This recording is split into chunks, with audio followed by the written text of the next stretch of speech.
Salut, c'est Jonathan. Je voulais te parler de la place de la repentance. Alors évidemment, ce matin, si je te dis le mot repentance, c'est certainement quelque chose qui te parle. On a tous sur la chaise de nos églises entendu un évangéliste ou un pasteur nous dire que le seul chemin qui mène au ciel, c'est la repentance.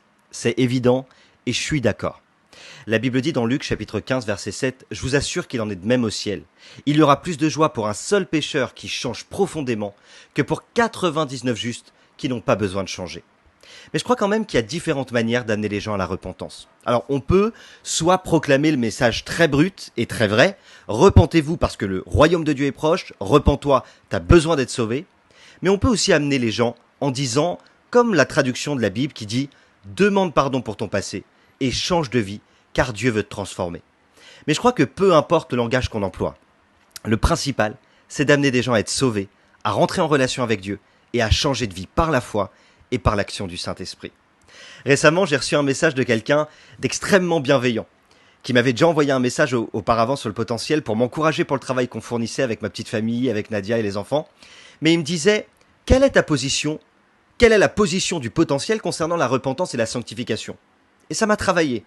Évidemment, je lui ai répondu que la repentance et la sanctification sera toujours au centre des messages du potentiel et que le potentiel est basé sur le plein évangile et que rien ne sera altéré concernant la parole ou modifié.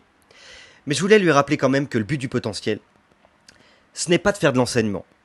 Aujourd'hui, Dieu a chargé des hommes, il les a oints pour ça, et je crois qu'il faut prier pour nos enseignants et tous les enseignants qui ont à charge d'enseigner la parole de Dieu. Mais le but du potentiel, c'est d'encourager. On va aborder des sujets bien sûr doctrinales, comme la prière, comme la repentance, comme la sanctification, mais d'une manière un petit peu différente, de manière à ce que les gens comprennent bien que le principal c'est d'être encouragé à changer. Chacun fait avec ce qu'il a reçu, avec ses dons, et chacun pour sa part.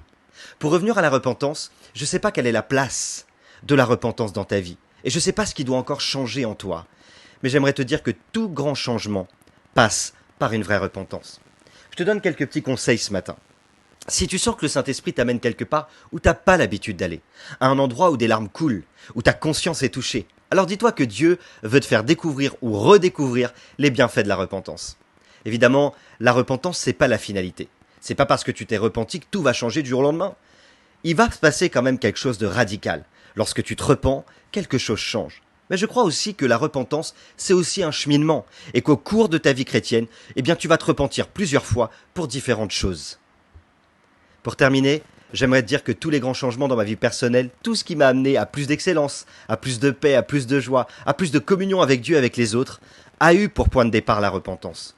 Alors ce matin, habitue-toi à être vulnérable, à te placer face à toi-même, non pas dans la culpabilité qui détruit, mais dans une repentance qui va te construire et t'amène plus loin avec Dieu et plus profondément dans ta relation avec lui.